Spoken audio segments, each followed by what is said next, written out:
Assalamualaikum warahmatullahi ta'ala wabarakatuh. Bismillah wassalatu wassalamu ala rasulillah wa ala alihi wa sahbihi wa man walah. Al-Fatihah. A'udzu billahi minasyaitonir rajim. Bismillahirrahmanirrahim. Alhamdulillahi rabbil alamin. Arrahmanir rahim, maliki yaumiddin. Iyyaka na'budu wa iyyaka nasta'in. Ihdinas siratal mustaqim. Shiratal ladzina an'amta 'alaihim ghairil maghdubi 'alaihim waladdallin. Amin. Bismillah wassalatu wassalamu ala rasulillah wa ala alihi wa sahbihi wa man walah. Allahumma la sahla illa ma ja'altahu sahla wa anta taj'alul hazna idha syi'ta sahla. Allahumma ij'alna minas su'ada'il maqbulin wa la taj'alna minal ashqiya'il mardudin. Allahumma salli wa sallim wa barik ala sayyidina Muhammad wa ala alihi wa sahbihi ajma'in walhamdulillahi rabbil alamin. InsyaAllah kita sambung balik pengajian daurah kita Al-Mukhtasar Al-Latif yang dikarang oleh Syekh Al-Allamah Abdullah bin Abdul Rahman Bafadal Al-Hadrami rahimahullahu subhanahu wa ta'ala wa nafa'ana Allahu bi'ulumihi fid daraini amin.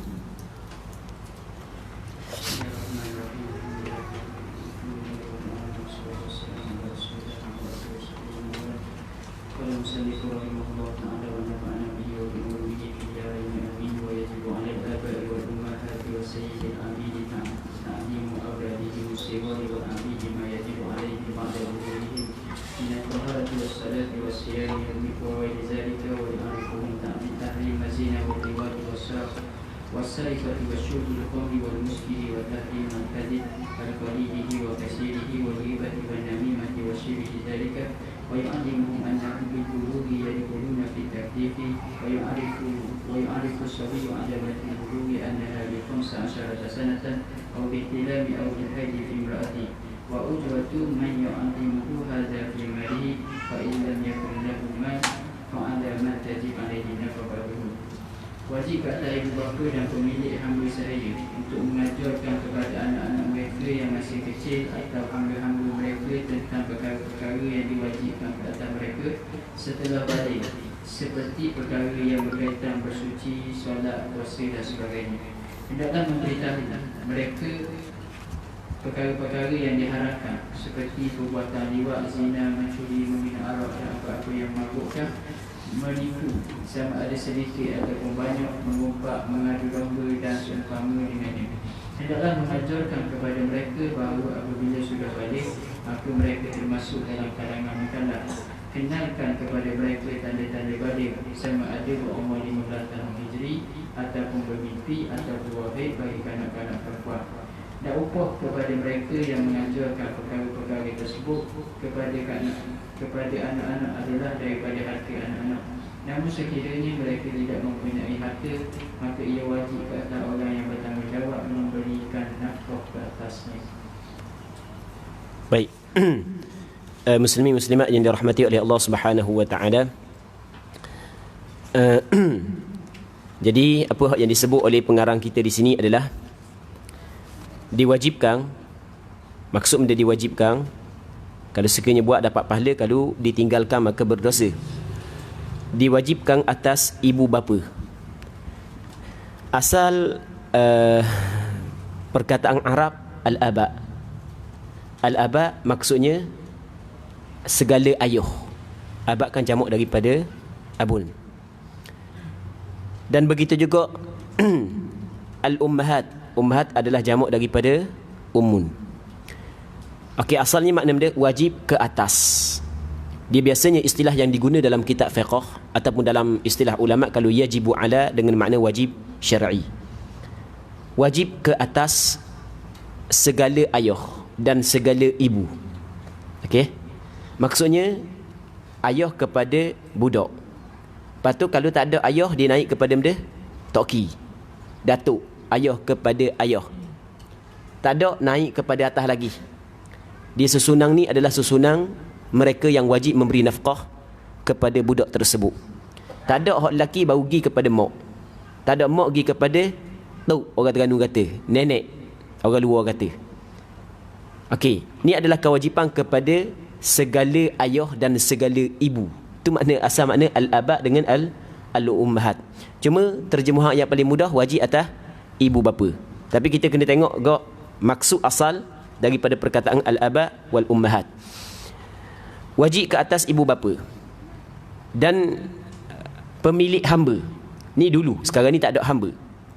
Apakah hak yang diwajibkan? Ta'lim, mengajar kepada anak-anak mereka. Perkataan aulad adalah jamak daripada walad. Walad ni digunakan untuk lelaki dan perempuan. Digunakan untuk lelaki dan perempuan. Anak diterbahagi kepada dua. Yang pertamanya anak mubasyarah, yang keduanya anak biwasitah. Okey, boleh faham? Apa makna anak mubasyarah? Anak sungguh. Anak sungguh, mubasyarah, selalu dah. Biwasitah, cucu, cici, anak kita juga. Tapi dengan wasitah, anak sulbi. Faham? Cucu, cici adalah anak kita, tapi dengan wasitah.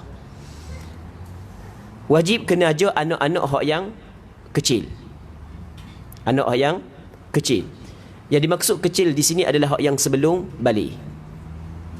Dia apabila dia balik, dia mukallaf, maka kewajipan tersebut atas diri dia sendiri. Okey, ni sebelum balik. Begitu juga wajib hajar kepada hamba ni kepada siapa? Penghulu. Sekarang ni tak ada hamba. Dia kena ajar dia setiap perkara hak yang wajib ke atas anak-anak itu apabila anak-anak itu dewasa. Dia kena ajar benda hak yang wajib kepada budak tersebut selepas daripada budak saat itu balik. Apakah perkara hak yang diwajibkan kepada kanak-kanak setelah daripada kanak-kanak itu balik? Baik. Benda hak yang wajib dibuat dan benda yang wajib ditinggalkan. Benda hak yang wajib dibuat termasuklah taharah. Jadi ayah kena ajar lagu mana anak saat itu bertaharah, berwudu, mandi wajib, bersuci daripada najis. Sama juga kena ajar sembahyang, kena ajar puasa dan lain-lain lagi. Dan diwajibkan juga kepada al-aba wal ummahat. Okey, kita guna perkataan tu mudah sikit al-aba wal ummahat. Wajib dia kena khabar kepada anak bahawasanya zina hukum dia adalah haram. Kena khabar. Zina ni benda zina. Zina ni adalah memasukkan hasyafah ke dalam farak. Baik, farak yang diharamkan. Kalau farak yang dihalalkan, hak tu bukanlah zina. Dan khabar kepada budak hukum haram liwat. Liwat ni adalah memasukkan hasyafah ke dalam dubur, sama ada dubur lelaki ataupun dubur perempuan. Kalau zina jelas lah, wala taqrabuz zina innahu kana fahishatan wa sa'a sabila. Manakala liwat disebut dalam hadis yang diriwayat oleh Imam Ahmad bin Hanbal dalam musnadnya, Nabi sallallahu alaihi wasallam bersabda, wa la'anallahu man 'amila amala qaumi lut, wa la'anallahu man 'amila amala qaumi lut. 3 kali Rasulullah. Wa la'anallahu man 'amila amala qaumi lut. Allah Taala melaknat mereka yang melakukan perbuatan kaum Lut, sama ada dubur lelaki ataupun dubur perempuan. Baik, itu liwat. Was-sariqah. Sariqah ni curi, kena khabar curi hukum dia adalah haram. Apa makna curi? Curi ni adalah mengambil harta orang lain tanpa keizinan daripada dia secara zalim dengan cara sembunyi. Kalau dengan cara terang-terang tu dia tidak panggil sariqah. Tu dipanggil dia rampas. Yang lain kan? Dia akhdhu malil ghair bi ghairi idnihi zulman wa khufyatan. Baik. Tu makna curi. Kena khabar. Begitu juga minum arak. Sini dia ada tulis minum arak dan yang memabukkan. Di asal perkataan al-khamr yang merujuk kepada perahang anggur. Perahang anggur hak yang memabukkan. Tapi sebenarnya hak yang diharamkan bukan hanya perahang anggur, bahkan setiap yang memabukkan semuanya adalah diharamkan. Sebab dia mari pula sekali lagi perkataan wal muskir. Kata Nabi sallallahu alaihi wasallam dalam hadis yang diriwayat oleh Imam Muslim, kullu syarabin muskirin fahuwa haram. Setiap minuman yang memabukkan maka hukum dia adalah haram. Sama juga kena ajar kepada budak-budak saat itu tahrim al-kadhib. Hukum berdusta adalah haram. Apa makna berdusta? Cakap kita pelawak. Bahasa Terengganu lebong. Benda hak yang dikhabar saat itu menyalahi waqi', menyalahi hakikat. Itu makna lebong. Lebong hukum dia adalah haram. Dan akhlak yang paling dibenci oleh Nabi sallallahu alaihi wasallam adalah lebong. Oh, tu kata lebong. Dalam hadis yang diriwayat oleh Imam Tirmizi, kata Nabi sallallahu kata daripada Aisyah radhiyallahu taala anha, itu rasanya daripada Aisyah, yang mana kata Aisyah, ma kana khuluqun abghadha ila Rasulillah sallallahu alaihi wasallam min al-kadhib. Tidak ada satu akhlak yang paling dibenci oleh Nabi sallallahu alaihi wasallam berbanding dusta, pelawak. Dalam riwayat Imam Ahmad bin Hanbal ada menyebut penambahan abghadha ila ashabi Rasulillah, ma kana khuluqun abghadha ila ashabi Rasulillah sallallahu alaihi wasallam min al-kadhib. Dalam suatu hadis yang lain, Nabi sallallahu alaihi wasallam menyebut, wa iyyakum wal kadhib fa innal kadhiba yahdi ila al-fujuri wa innal fujura yahdi ila an-nar. Mu kena jauh dirimu daripada berdusta, sebab berdusta ni akan menjerumuskan kepada kejahatan, dan sesungguhnya kejahatan akan menjerumuskan kamu ke dalam neraka Allah Subhanahu wa taala. Wa innar rajula wa ma yazalu ar-rajulu yakdhibu wa yataharra al-kadhib hatta yuktaba 'inda Allahi kadzdzaba. Orang tu duduk berdusta, duduk nak pelawak semua, sehingga akhirnya dia akan ditulis di sisi Allah Subhanahu wa taala adalah orang yang sangat pendusta. Baik, dan dusta ni adalah di antara sifat orang munafik. Dalam hadis yang diriwayat oleh Imam Bukhari dan Muslim, kata Nabi sallallahu alaihi wasallam, ayatul munafiqi thalathah. Tanda orang munafik adalah 3. Antaranya adalah idza hadatha kadzab. Apabila dia bercakap, nescaya dia berdusta. Cuma di sana ada tempat-tempat yang diharuskan berdusta. Sebahagian daripada ulama dia membuat satu kaedah, dusta ni diharamkan bukan kerana zat dia, tetapi kerana ia mendatangkan mudarat dan kerana ia merosakkan. Maka ketika mana natijah dia adalah untuk kebaikan, maka hak tu tidak menjadi masalah. Antaranya adalah mendamaikan dua yang berbalah. Ini disebut dalam hadis, mendamaikan dua yang berbalah. Tengok ni orang balah, kita pun jadi orang tengah, kita cuba damaikan dan kita reka cerita supaya dia baik. Begitu juga dengan isteri. Ini disebut oleh Nabi sallallahu alaihi wasallam, pelawak kepada isteri. Orang puan kata, orang lelaki pelawak kepada isteri pula. Adalah perbincangan dia, pelawak kepada isteri.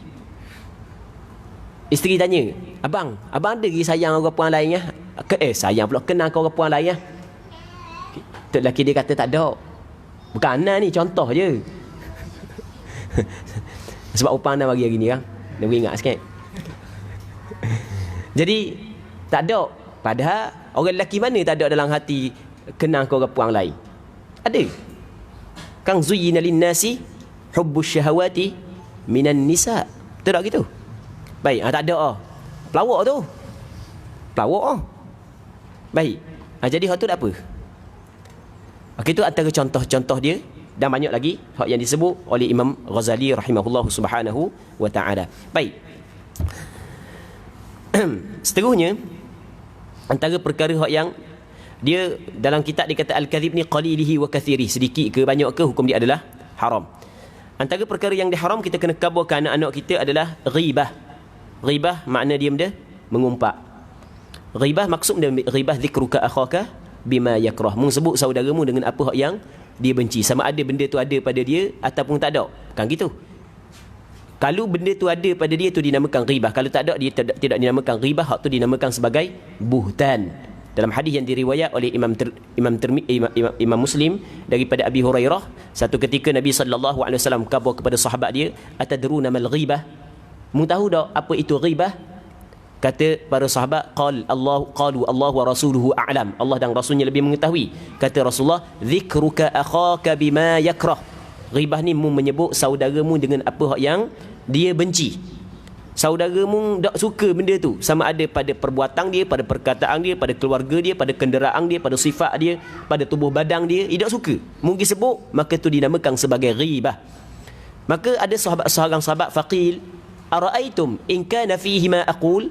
Apa pandanganmu wahai Rasulullah kalau sekiranya benda yang aku kata yang dia tidak suka memang betul ada pada dia? Kata Rasulullah, in kana fihi ma taqul faqad ightabtah. Kalau sekiranya benda yang mu kata memang betul ada pada dia, mengupak kepada dia. Tapi wa illam yakun fihi faqad bahattah. Tapi kalau sekiranya benda tu tak ada pada dia, tapi mungkin kata, maka mung telah melakukan benda buhtan, fitnah. Mung telah reka-reka cerita hak tu lebih teruk lagi daripada mengumpat. Adakah mengumpat disyaratkan tuang dia tak ada depan? Saya tak mengumpat ni sebab dia ada depan ataupun tidak disyaratkan? Baik, hak ni berlaku khilaf di kalangan ulama. Sebahagian daripada ulama dikata tidak dinamakan mengumpat melainkan tuang dia tak ada depan. Sebab perkataan ghibah diambil daripada perkataan ghaib. Sebahagian daripada ulama, manakala sebahagian yang lain mengatakan sama ada tuang dia ada depan ataupun tak ada depan dinamakan sebagai ghibah. Okey, atas pandangan yang pertama yang mengatakan kalau tuang dia ada depan tidak dinamakan ghibah, bukanlah bermaksud tidak salah dia saat itu menyebut perkara yang dibenci oleh saudara dia. Sebab kita diharamkan secara mutlak menyakiti saudara kita yang muslim. Okey. Ghibah termasuk dalam dosa besar. Sebab itulah Allah Subhanahu Wa Taala melarang di dalam Al-Quranul Karim, wala yaghtab ba'dukum ba'dha ayuhibbu ahadukum an ya'kula lahma akhihi maitan fakarihtumu. Dalam hadis yang sahih, Nabi sallallahu alaihi wasallam menyebut golongan yang mengumpat orang ni adalah orang hak yang Islam ataupun iman hanya berada di mulut tapi tidak masuk dalam hati. Kata Rasulullah sallallahu alaihi wasallam, ya ma'syar man amana bilisanihi wa lam yadkhulil iman qalbah la taghtabul muslimin wa la tattabi'u auratihim. Wahai mereka hak yang beriman dengan lidahnya tapi iman belum masuk lagi dalam hati, la taghtabul muslimin, mung jangan mengumpat kepada orang Islam. Allah, memang beratlah masalah mengumpat. Maka kita kena ajar kepada anak-anak kita jangan mengumpat. Begitu juga namimah. Namimah ni bahasa kita benda jadi batu api, ngacau untuk memecah belahkan, untuk menyebabkan orang belah. Namimah ni maksud dia naqlu kalamin nas ba'dihim ila ba'din ala jihatil ifsad. Kita memindahkan kalam manusia sebahagian daripada mereka itu kepada sebahagian lain untuk merosakkan. Kalau untuk mendamaikan tu masalah lain. Ni untuk merosakkan tu dipanggil namimah. Dalam hadis yang diriwayat oleh Imam Muslim kata Nabi sallallahu alaihi wasallam, la yadkhulul jannata namam, tidak masuk ke dalam syurga Allah oleh orang yang mengumpat. Bukan mengumpat dah, orang yang mengancung. Namam adalah orang yang mengancung, tidak masuk ke dalam syurga Allah Subhanahu Wa Taala. Tidak masuk seterus ke? Nanti dulu. Sebab hadis ni ada, kita jangan faham zahir, kerana di sana ada hadis yang lain yang dikeluarkan oleh Imam Bukhari dan beberapa orang ulama hadis yang lain. Kata Rasulullah, yakhruju minan nari man qala la ilaha illallah wa fi qalbihi mithqalu dzarratin min khair. Akan keluar daripada neraka Allah mereka hak yang berkata la ilaha illallah sedangkan ada dalamnya sebesar zarah daripada kebaikan, yakni iman. Jadi selama mana ada iman sebesar zarah dalam diri dia, maka pasti dia akan keluar daripada neraka Allah Subhanahu Wa Taala. Maka hadis ni kita kena faham, orang hak yang mengancung tidak masuk syurga. Begitu juga orang hak yang ada sifat kibir tidak masuk syurga. Banyak kan hadis yang Rasulullah sallallahu alaihi wasallam sebutkan tidak masuk syurga. Kata ulama dua. Yang pertamanya adalah kalau dia menghalalkan namimah sedangkan dia tahu namimah adalah diharamkan, maka ia terkeluar daripada agama Islam. Menghalalkan perkara yang diharamkan dengan ijma' ulama terkeluar daripada agama Islam, maka dia tidak akan masuk syurga selama-lamanya kerana dia bukan orang beriman. Okey, satu. Manakala sekiranya dia tidak menghalalkan perbuatan tersebut, akan tetapi dia lakukan juga, maka yang dimaksud dengan tidak masuk syurga adalah tidak masuk syurga bersama dengan golongan yang awal-awal masuk syurga, bukan tidak masuk syurga secara mutlak. Setiap hadis yang berkait yang sama dengan hak yang la yadkhulul jannata namam, sama, gitulah huraian dia. Salah satu daripada dua perkara. Kalau dia menghalalkan, maka kafir. Kalau dia tidak menghalalkan, maksudnya dia tidak masuk syurga bersama dengan orang hak yang mula-mula masuk syurga. Okey. Jadi namimah di antara perkara hak yang dilarang dan diharamkan oleh agama kita. Dan seumpama perkara tersebut menyakiti orang, jangan kata ke orang, jangan. Kita kena ajar belaka anak-anak kita. Dan kita kena ajar juga kepada anak-anak bahawasanya apabila mereka itu balik, mereka itu masuk dalam taklif. Apabila mereka itu balik ni maksudnya benda balik ni dia telah sampai kepada had taklif. Tu wusulu haddi taklif tu makna balik. Maka dia saat itu telah masuk kepada taklif. Apa benda taklif? Ada kewajipan yang dibebankan oleh syarak kepadanya. Ada benda hak yang wajib dia kena buat dan ada benda hak yang perkara hak yang haram yang wajib dia kena tinggalkan. Dan kena khabar juga kepada kanak-kanak alamat balik. Alamat balik ada 3. Yang pertamanya adalah cukup umur 15 tahun dengan pengiraan tahun Islam. Cukup ni maksud dia cukup sempurna, masuk tahun yang ke-16 tapi dengan pengiraan tahun Islam. Start daripada dia keluar daripada perut mak dia sehingga sekarang ni umur dia sempurna 15 tahun dengan pengiraan tahun Islam, masuk tahun yang ke-16. Maka tu antara alamat balik. Laki-laki perempuan sama. Begitu juga yang keduanya adalah dengan bermimpi. Ihtilam asal makna bermimpi, tapi maksud dengan bermimpi di sini adalah keluar mani. Bukan semata-mata bermimpi. Bermimpi sehingga keluar mani. Kalau tidak bermimpi tapi keluar mani, juga menjadi alamat bahawasanya kanak-kanak tersebut telah balik. Sama ada lelaki ataupun perempuan. Yang ketiganya adalah keluar darah haid. Ini khusus kepada perempuan. Okey, ni alamat balik yang 3 menurut pandangan mazhab Imam Syafi'i. Pandangan mazhab Imam Syafi'i alamat balik ni 3 je. Mazhab Imam Syafi'i. Tumbuh bulu hari-hari bukan alamat balik dalam mazhab Imam Syafi'i. Bukan alamat balik untuk orang Islam, tapi alamat balik untuk orang kafir. Ni dalam mazhab Imam Syafi'i. Maksud dia alamat balik untuk orang kafir. Okey, kita nak faham masalah ni, kita kena tahu cerita peperangan selepas daripada peperangan Ahzab, peperangan Banu Quraidah. Rasulullah sallallahu alaihi wasallam kapung Banu Quraidah kerana Banu Quraidah mengkhianati janji. Kata Nabi sallallahu alaihi wasallam selepas daripada habis peperangan Khandaq atau peperangan Ahzab, Rasulullah suruh sahabat dia istihad dalam Madinah, sesiapa yang beriman kepada Allah dan Rasulnya fala yusalliyanna al-'asra illa fi Bani Quraidah, jangan disembahyang asar pada Bani Quraidah. Maka sahabat pun pakat pergi. Dipendekkan cerita, buat Banu Quraidah kalah. Lepas tu dia pun menyerah diri. Secara kebetulan Banu Quraidah hulafa dia adalah Aus ke Khazraj ya, anda lupa. Hulafa dia Sa'ad bin Mu'adh daripada Aus ke Khazraj. Lupa, rasanya Aus rasanya. Aus. Okey, lupa. Tak ingat kau. Fail kita hari ni.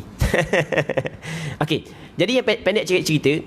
Jadi apabila Banu Quraidah dia pernah berjanji setia dengan Aus ataupun anda lupa Aus ke Khazraj. Sa'ad bin Mu'adh, siapa ingat? Sa'ad bin Mu'adh daripada Aus ke daripada Khazraj? Tak ingat? Tak ingat biar. Boleh cek sekejap. Jadi dipendekkan cerita, apabila dia pernah mengangkat sumpah setia dengan Aus, maka puak-puak Aus tengok dulu maka puak-puak Aus minta daripada Nabi sallallahu alaihi wasallam supaya memberi hukum yang ringan kepada Banu Quraidah.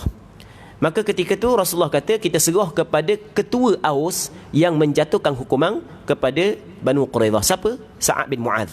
Ketika Sa'ad bin Mu'adh cedera. Baik. Siapa Sa'ad bin Mu'adh kata hari ni aku akan berhukum dengan hukum yang ditetapkan oleh Allah dan Rasulnya. Aku tidak hirau orang yang mencela, siapa pun yang mencela di dalam menjatuhkan hukuman. Maka Sa'ad bin Mu'adh menjatuhkan hukuman bahawasanya perempuan ditawang, kanak-kanak ditawang, orang hak yang balik dibunuh. Okey, sekarang ni orang yang balik dibunuh. Maka Rasul kata apa hak yang dihukumkan oleh Sa'ad bin Mu'adh itu adalah hukuman Allah Subhanahu wa taala. Jadi sekarang ni apakah yang membezakan di antara orang hak yang balik orang hak yang balik dengan orang hak yang tidak balik di sini?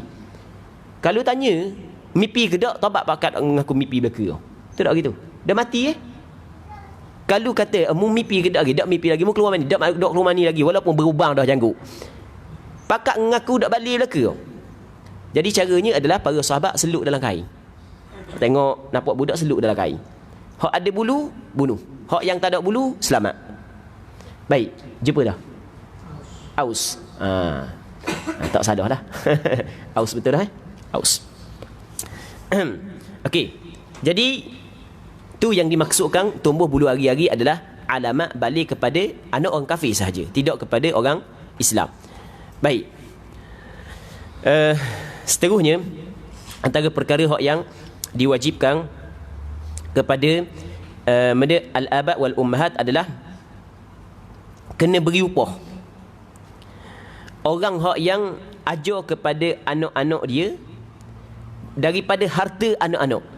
Dia asal bagi upah daripada harta anak-anak. Kalau sekiranya anak saat ni tu ada harta, anak ada harta, sebagai contoh anak tu ada harta, toki dia masa sebelum toki dia mati tu, toki dia wasiat, toki dia wasiat harta sekian-sekian wi ke cucu dia sebab sayang nak ke cucu ni seorang banyak harta.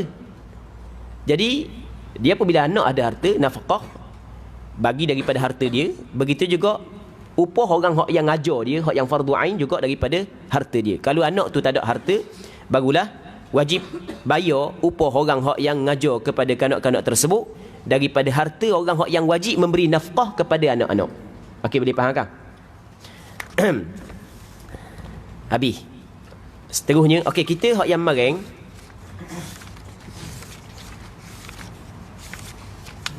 muka suka 26.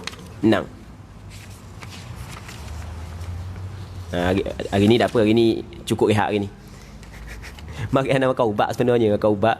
Lepas tu dak cukup rehat. Jadi dak nak mikir. Okey. Hak mareng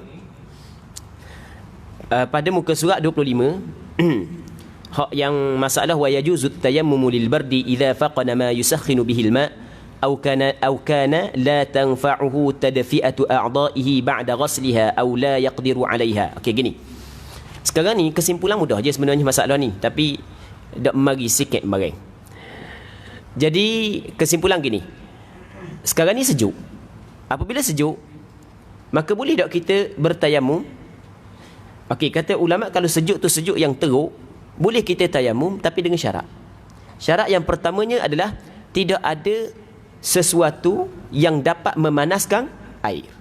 Tidak ada sesuatu yang dapat memanaskan air. Yang pertama.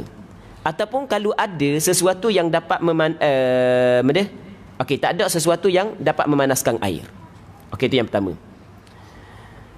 Ataupun yang keduanya adalah dia tidak mendapat juga sesuatu hak yang dapat memanaskan tubuh badan dia. Dia kata apabila kita sejuk, kita guna air sejuk dah.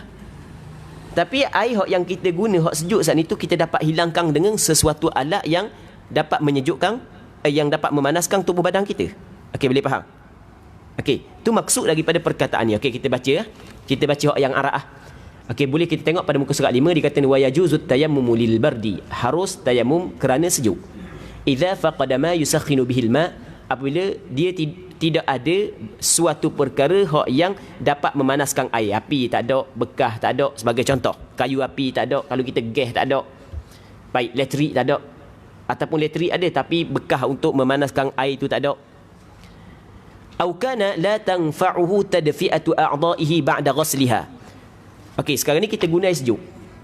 Lepas daripada kita guna air sejuk, kita boleh tahan lagi kalau sekiranya ada sesuatu yang dapat memanaskan tubuh badan kita selepas daripada kita guna air sejuk. Sebab dia buat mari perkataan ba'da ghasliha.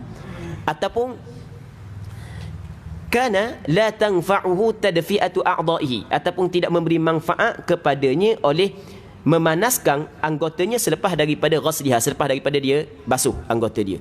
Lepas daripada basuh, ada alat pemanah tetapi tidak memberi manfaat. Maksudnya sejuk yang teramat sangat. Kalau guna air sejuk, pakai pemanah pun tak jadi juga. Okey, yang kedua. Ataupun yang ketiga adalah aula yaqdiru 'alaiha. Bukan tidak memberi manfaat, beri manfaat, tapi dia tak ada. Nak cari mana pelajar ni kan? Bukan orang kaya, penuntut ilmu duduk luar negara. Nak cari mana alat tersebut? Kalau guna Allah, elektrik melonjak tinggi, sayup naik. Anak pernah lah kita duduk luar negara musim sejuk. Dia syariah ni, masa nak duduk syariah dulu, dia syariah, dia sejuk, dia negatif. Sampai ke negatif 3. Negatif tahu kan, negatif kan, memang sejuk sungguh lah. Kita panggil, kalau Mesir dipanggil benda, kita panggil sana midfa'ah. Mesir dipanggil benda sama ke tak? Syaghalah. Benda? Sakhanah. Okey, sakhanah. Mesti panggil sakhanah, kita panggil midfa'ah, tak apalah, sama je. Baik. Tadfi'ah makna memanaskan, sama je. Kita pakai kalau api kadang-kadang kat 1000 sebulan. elektrik. Naik. Boleh tahan sungguh lah. Jadi dok berani pakai. Malaikat pitih banyak. Okey. Jadi kita kata bukan kita kalau ada benda tu, ada sakhanah ataupun midfa'ah saat ni tu, tak ada masalah lah. Bolehlah kita guna air sejuk untuk berwuduk, tapi hak masalahnya tak ada. Midfa'ah tu tak ada ataupun sakhanah tu tak ada. Nak cari mana? Baik, ketika tu boleh bertayamum. Ana ada seorang kawan ana tu. Masa tu nak pergi negara mana? Nak pergi ke Hadramaut ke nak pergi mana? Dia transit di Sana'a. Dia transit sana. Kebetulan musim sejuk. Orang muda. Dia tidur hari tu di lapangan terbang nyemipi dak setarang. Dia kena tunggu dalam tempoh tertentu untuk dapat surat kelulusan daripada pihak pihak polis untuk berlepas. Nyemipi. Musim sejuk, cuba bayangkan. Dia kata aku mandi wajib hari tu, dia kata. Rasa nak mati je sih. Dah musim sejuk. Jadi daripada segi hukum ketika tu boleh dia bertayamum. Okey, habis. Seterusnya kita muka surat 37. Faslu syurutu salat sittatan ma'rifatu waqtiha kama taqaddama wa istiqbalu qiblati ila nafilati fi safari wa satrul awrati wa taharatul hadatsaini wa taharatul najasati fi thawbi wal badani wal makan wa ma'rifatu furudhi salati wa sunaniha. Pasal syarat-syarat sah sembahyang, syarat sah solat itu 6 perkara. Yang pertama mengetahui waktu solat seperti yang telah dijelaskan sebelum ini. Yang kedua menghadap kiblat kecuali ketika solat sunat dalam musafir. Yang ketiga menutup aurat. Yang keempat suci daripada 2 hadas yang kecil dan hadas soh. Yang kelima suci pada pakaian tubuh badan dan tempat solat daripada sebarang najis. Yang keenam mengetahui perkara fardu dan sunat solat. Baik. Sembahyang dia ada syarat dia. Syarat dia terbagi kepada 2. Yang pertamanya syarat sah, yang keduanya syarat wajib. Perbezaan di antara syarat sah dengan syarat wajib adalah syarat wajib, orang yang cukup syarat ni maka wajib atas dia sembahyang. Kalau tidak cukup syarat ni tak wajib dia sembahyang. Syarat wajib Islam, berakal, balik, suci daripada haid dan nifas. Orang yang cukup syarat ni wajib dia sembahyang. Tak cukup syarat ni tidak wajib dia sembahyang. Okey, itu syarat wajib. Manakala syarat yang kita sebut di sini ataupun yang pengarang kita sebut di sini adalah syarat sah. Maksudnya orang tu kalau cukup syarat ni maka sah sembahyang dia. Kalau tidak cukup maka tidak sah sembahyang dia. Baik. Syarat sah di sini disebut 6. Tapi sebenarnya syarat sah bukan 6. 6 apa yang ingin dia sebut di sini. Syarat sah lebih daripada 6. Antara syarat sah yang tidak disebut di sini adalah Islam. Orang kafir tidak sah sembahyang dia. Yang keduanya adalah berakal. Orang gila tidak sah sembahyang dia. Yang ketiganya adalah tamyiz, kanak-kanak yang belum mumayyiz tidak sah sembahyang dia. Yang keempatnya adalah okey, tak ada dah. 3 tu. Nanti kita tengok pula Katanya syarat sah sembahyang ada 6 perkara. Yang pertama mengetahui waktu solat seperti yang telah dijelaskan sebelum daripada ini. Kita kena tahu waktu sembahyang. Kena tahu waktu sembahyang. Zuhur lagu mana, asar lagu mana, maghrib lagu mana. Dia tahu 2. Yang pertamanya dia tahu di sini adalah tahu waktu sembahyang. Yang keduanya tahu masuk waktu sembahyang. Tahu waktu sembahyang lepas dah. Ni tahu benda, tahu masuk waktu sembahyang. Jadi kita nak sembahyang mesti kita kena tahu masuk dah waktu sembahyang. Tahu 2. Yang pertamanya yakin masuk waktu sembahyang. Tahu secara yakin dengan kita melihat kepada matahari. Yang keduanya tahu secara zon. Bagaimana tahu secara zon? Dengan kita melihat kepada taqwim. Taqwim adalah ijtihad. Sebab benda yang dia letak untuk masa akan datang. Okey, boleh faham kan? Adalah ijtihad. Sama juga kita tahu masuk waktu dengan laungan azan Bilal. Tok Bilal azan. Maka kita tahu masuk waktu. Adakah yakin masuk waktu? Tidak. Zon saja. Kuat sangkaan. Sebab dia mungkin Tok Bilal salah. Mungkin ke tak? Mungkin Tok Bilal salah. Babang lepas tu dia pun khabar, oi minta maaf dah ingat sekarang. Jadi malang tu kita dak tidur kata Tok Bilal. Tu dak ingat pukul 5.30-nya bandah. Sebab duk tengok ni lah isu pertukaran kerajaan ni. Kata Tok Bilal. Jadi siapa ke Tok Bilal awal lagi bang. Dan ni benda ni pernah berlaku. Bukan benda tak pernah berlaku, benda pernah berlaku di tempat kita. Kampung mana dok Kabar lah, kawasan Kuala Terengganu. Kampung mana dok Kabar. Tapi bukan sehari dua ni, bukan setahun dua ni. Dalam 10 tahun lepas pernah berlaku. Tok Bila pukul 5 bang dah. Last sekali bunyi pula sekali lagi. Kita ingat warna bang 2 kali. Oh Tok Bila sini amal sunnah dah Pukul 5 bang dah, lebih kurang lah. Jumpa Tok Bila Kabar minta maaf, saya tak tengok jam, malang demang, malah bahan penado tu. Tengok. Sebab tu dia hanya benda zon sahaja, bukan yakin. Dah boleh tak semayang? Boleh, tak ada masalah dah. Okey. Yang pertama. Yang keduanya, menghadap kiblat, kecuali ketika solat sunat dalam bermusafir. Syarat sah semayang mesti menghadap kepada kiblat. Fawalli wajhaka syatral masjidil haram. Kena hadap kepada kiblat. Cuma ulama berbeza pandangan. Adakah wajib hadap ain kiblat ataupun sudah cukup hadap kepada jihah kiblat? Anda kena sebut masalah ni. Sebab nanti anda khabar sebab anda kena sebut masalah ni. Ada sebahagian daripada ulama mengatakan hak yang diwajibkan adalah hadap kepada ain. Apa makna ain? Zat kiblat. Bagi orang hak yang dekat dengan Kaabah, caranya adalah dengan melihat kepada mana ke arah Kaabah kalau boleh dilihat. Manakala orang hak yang jauh daripada Kaabah, caranya adalah dengan berijtihad. Zaman kita pakai kopah. Okey, ain kiblat. Pandangan mu'tamad mazhab Imam Syafi'i mesti kena ain kiblat. Jihah tidak memada. Tapi ada pandangan yang kedua dalam mazhab Imam Syafi'i, cukup dengan jihah. Apa makna jihah? Pihak kiblat. Maksudnya kita ke pihak kiblat ke sana. Kalau kita semayang sengit ke kanan sikit, sengit ke kiri sikit, tak ada masalah. Kalau atas pandangan yang mengatakan jihah qiblah. Faham? Okey, ada setengah tempat di tempat kita, ada setengah masjid di tempat kita. Dulu masa orang buat tu, dia tengok dah kopah. Lepas tu dia hadap ke sana lah. Tiba-tiba mari cek baru pula, lain lari sikit. Lari mungkin kopah dulu silap atau tak tahu lagu mana, tapi lari. Jadi apabila lari, terpaksa kena tukar arah kiblat. Perasan tak ada setengah tempat surau di tempat kita, kapek dia duduk gini, kapek dia duduk serong. Perasan ke tak? Ke tak perasan? Tak biasa jumpa. Ada setengah surau di tempat kita, kapek dia duduk serong. Dia tidak seterik lagu ni. Dan ada satu tempat tu di kawasan Dungu. Orang sejik tu, orang surau tu dia pun ngamba. Dia kata, ustaz sekarang ni surau kita ni jelas dah salah kiblat. Orang tua dulu serong sikit lah. Tapi kita nak pasang kapek, kata dia je. Tapi masalah kalau kita pasang kapek serong tak comel.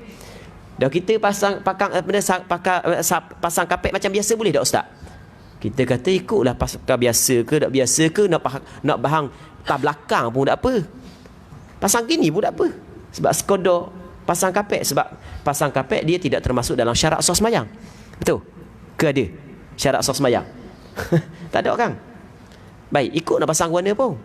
Cuma yang penting ketika semayang. Ketika semayang kena hadap kepada kiblat. Dan apabila pasang sterik lagu ni, jadi takut orang ikut urat tu. Saya kata tak apa, tak payah ikut urat. Payah dia. Tak payah ikut urat. Dia kan pasang tu kena ikut urat, tak apa. Kita buat masalah istisnaiyah, dikecualikan. Macam gelapun syarat. Merah kena berhenti. Tapi ada orang yang dapat pengecualian, tak berhenti polis. Orang-orang besar. Okey, buat masalah tu lah. Cakap mudah kan. Baik, ada masalah istisnaiyah.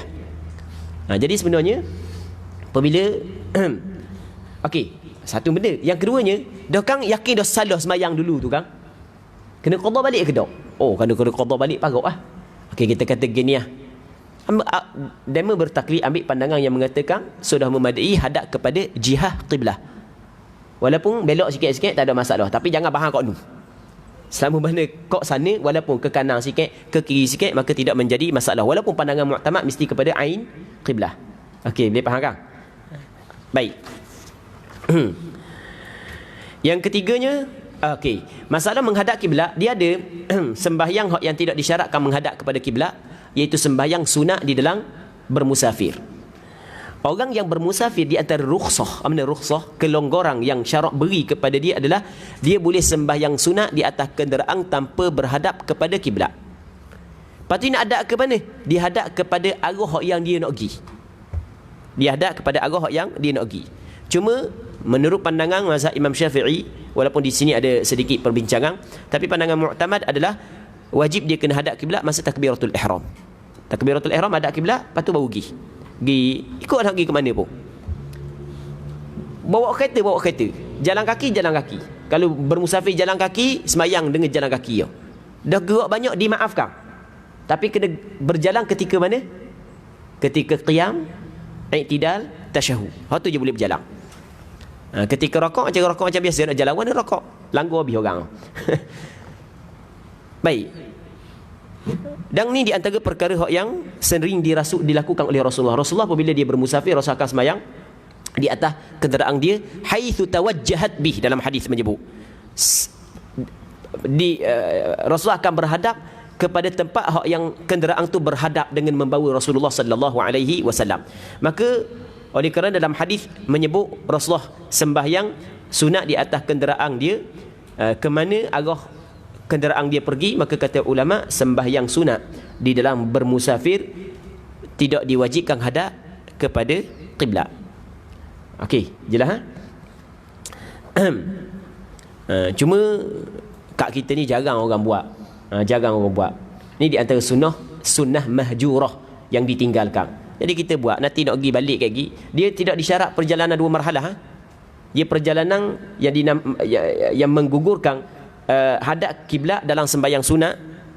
Hak yang kita bincang ni adalah bermusafir, hak yang kita keluar daripada kampung dia, kita kepada tempat hak yang kalau kita sampai tempat tu tak wajib dah kita Jumaat. Dak dengar dah bang masjid kampung kita. Bukan mesti kita kena pergi Kelantan, pergi Kuatang.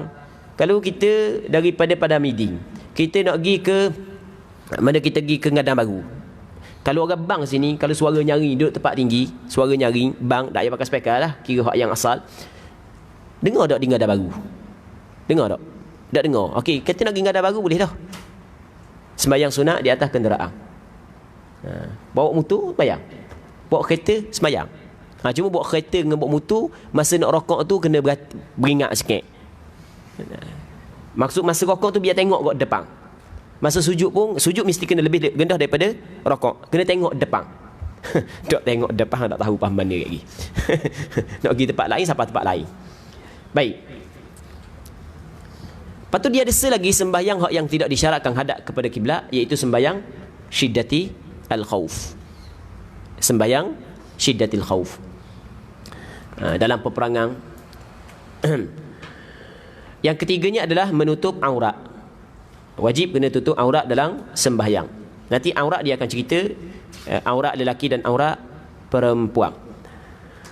Yang keempatnya adalah suci daripada 2 hadas, hadas kecil dan hadas besar. Hadas kecil setiap perkara yang mewajibkan wudu, manakala hadas besar adalah setiap perkara yang mewajibkan mandi.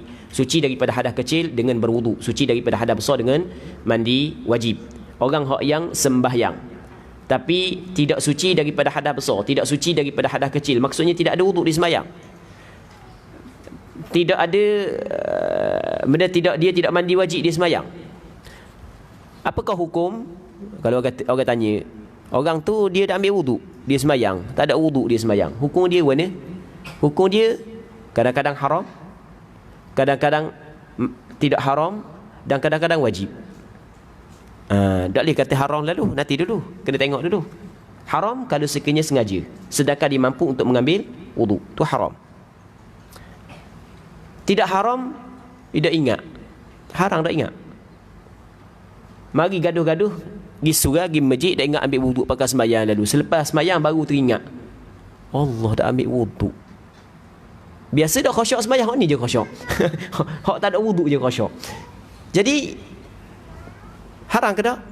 Tidak haram. Innallaha tajawaza an ummati al-khata'a wan nisyan wa mastukrihu alaih. Ni hak yang disebut oleh Nabi sallallahu alaihi wasallam. Allah Taala memaafkan daripada umatku khata', tersalah, nisyan, terlupa, wa mastukrihu alaih, dan barang hak yang dipaksa mereka itu ke atasnya. 3 perkara ni kalau terjadi ia dimaafkan. Baik, Rabbana la tu'akhidna in nasina aw akhtana. Baik. Jadi hak tu tidak haram. Hak yang ketiga wajib pula, tak ada wuduk pun, tak mandi wajib pun, wajib kena sembahyang. Bagi orang hak yang tidak mempunyai air untuk berwuduk. dan tidak mempunyai tanah untuk bertayamum, tetap wajib dia kena sembahyang. Golongan ni dinamakan sebagai faqidu at-tahurain, yang kita sebut maring. Baik. Jadi untuk meletakkan hukum, kita kena tengok dulu pembahagian dia. Yang kelimanya, suci pada pakaian, tubuh badan dan tempat solat daripada sebarang najis. Yang dimaksud sebarang najis di sini adalah najis yang tidak dimaafkan. Kerana najis ada najis yang dimaafkan. Antara najis yang dimaafkan, hak yang kita cerita kemarin adalah al-yasir minasy-sya'r an-najas ataupun an-najis. Ingat tak kemarin? Sedikit daripada bulu yang najis, waktu dimaafkan. Jadi pakaian mesti kena najis, tubuh badan mesti kena suci, begitu juga tubuh badan, tempat solat. Yang keenamnya, mengetahui perkara fardu dan sunat solat. Dia kena tahu hak mana hak fardu, hak mana hak yang sunat. Ia dalam masalah mengetahui perkara fardu dan sunat, hak yang pentingnya jangan dia i'tiqad. Ni hak yang penting, jangan dia i'tiqad hak yang fardu itu sunat. Jangan i'tiqad hak yang fardu tu sunat. Kalau dia i'tiqad hak fardu tu sunat, sedangkan fardu mesti kena buat, sunat tak mesti kena buat, maka tidak sah sembahyang dia. Hak tu hak yang penting. Dia kena tahu perkara fardu dan perkara sunat dalam solat. Mana hak yang rukun, mana hak yang wajib, mana hak yang sunat. Dalam masalah ni, dia akan tubik beberapa masalah. Yang pertamanya, seorang dia tahu hak mana fardu, hak mana sunat, dan dia dapat membezakan hak mana fardu, mana sunat. Okey, satu. Okey, ni jelas sah sembahyang dia. Yang kedua, seorang tahu dalam sembahyang ada hak fardu, ada sunat, tapi dia tidak dapat membezakan hak mana fardu, hak mana sunat. Di sini ada sedikit perbincangan di kalangan ulama. Pandangan mu'tamad adalah sah sembahyang dia. Yang ketiga, dia ni tak tahu hak mana fardu, hak mana sunat, cuma dia iktikad semuanya perbuatan sembahyang kena buat belaka. Pandangan mu'tamad, sah sembahyang dia. Sama ada dia ni orang awam ataupun orang hak yang bukan orang awam, orang hak yang pandai. Baik, walaupun ada di sana pandangan yang mengatakan kalau dia orang pandai, tiba-tiba dia buat gitu dah jadi juga Pandai ni bukan mesti kena alim, maksudnya dia pernah belajar. Baik, yang kelimanya adalah, yang kelima ke yang keempat? Biarlah, tak ingat ada yang keempat, yang kelima. Buat gini sebab takut bilang di sini. Kalau bilang di sini jadi 5. Yang keempat. Okey, yang keempatnya adalah dia ni i'tiqad sebahagian daripada perbuatan sembahyang ada fardu dan ada sunat, tapi dia i'tiqad yang fardu itu adalah sunat, maka ni tak sah. Hak ni tak jadi. Okey, itu secara ringkaslah. وعورة الرجل والأمة ما بين سرتهما وركبتهما وعورة المرأة في الصلاة وإلى الأجل من جميع بدنها إلى الوجه والكفين وإلى محلهما ما بين السرة والركبة. Hak aurat lelaki dan hujah sahih, iaitu antara pusat dan letup hak aurat seorang muslimah yang mereka ketika salat atau ketika ada bersama orang asing yang bukan mahram, iaitu seluruh tubuh badannya kecuali muka dan dua tapak tangannya. Manakala hak auratnya sesama hak mahram, iaitu antara pusat dan letupnya. Wa yufa andam bima la nafsa lahu sa'ilatun wa anwani zubabi wa andami basarati qalidihi wa katibihi wa anqaihi damabihi wa sadidiha wa anqalihi min damil ajnabiyyi illa al-kalba wa al-khizir. Dimaafkan bangkai binatang yang tidak mengalir darahnya, tahi lalat, darah yang keluar daripada jerawat sama ada sedikit ataupun banyak, cecair dan nanah daripada bisul, darah yang asing jika dalam kadar yang sedikit kecuali darah anjing dan babi. Okey. Muslimin muslimat yang dirahmati oleh Allah Subhanahu wa taala, kita masuk dalam perbincangan baru, iaitu perbincangan berkenaan dengan aurat. Aurat ia terbahagi kepada dua. Yang pertamanya adalah perkara hak yang wajib ditutup. Hak tu aurat di dalam sembahyang. Yang keduanya adalah aurat yang haram. Maksud aurat adalah perkara hak yang haram dipandang, dilihat. Okey, ini dipanggil aurat bin nisbati ila nazar. Kita ada aurat bin nisbati ila sadah, baru kita ada aurat bin nisbati ila nazar. Nanti kita kena faham. Yang pertama aurat dengan nisbah kepada sembahyang. Cakap kita aurat dalam sembahyang. Yang keduanya aurat nisbah kepada pandangan. Orang lelaki pandang orang puang pandang kepada orang lelaki. Orang puang pandang kepada orang puang, orang lelaki pandang kepada orang lelaki. Dia ada aurat dia. Hak yang wajib ditutup. Okey, kita cakap mudah, aurat ada aurat sembahyang, aurat dalam sembahyang, dan ada aurat pada pandangan mata. Katanya aurat lelaki dan aurat hamba perempuan sekarang ni tak ada. Antara pusat dan lutut. Aurat lelaki dan aurat hamba perempuan antara pusat dan lutut. Aurat lelaki di antara pusat dan lutut, yang pertama dalam sembahyang. Dalam sembahyang orang lelaki kena tutup antara pusat dengan lutut saja. Hak lain tak wajib tutup. Tapi dia kena jaga juga marwah. Dia selagi marwah. Marwah kena jaga. Jadi walaupun sah sembahyang tutup antara pusat dengan lutut, tapi tak ada marwah, kalau kita dijemput jadi imam ataupun untuk khatib, kita pergi pakai seluar gitu je. Tengah sekali Ustaz Latif buat. Orang jemput. Kita hari ni kita ada ustaz jemputan. Ustaz jemputan hari ni khutbah Jumaat. Tiba-tiba mari pakai kain je, kain plekak je pakai. Baju tak pakai, kain plekaknya kilah sampai tengah betih. Piyah-piyah tak pakai. Rasanya kejut pengurusi masjid tu. Serban je pakai, stokeng pakai. Stokeng pakai, serban pakai, baju tak pakai kain plekak sahaja. Memang kejut lah Tok Khatib, tu pengurusi masjid.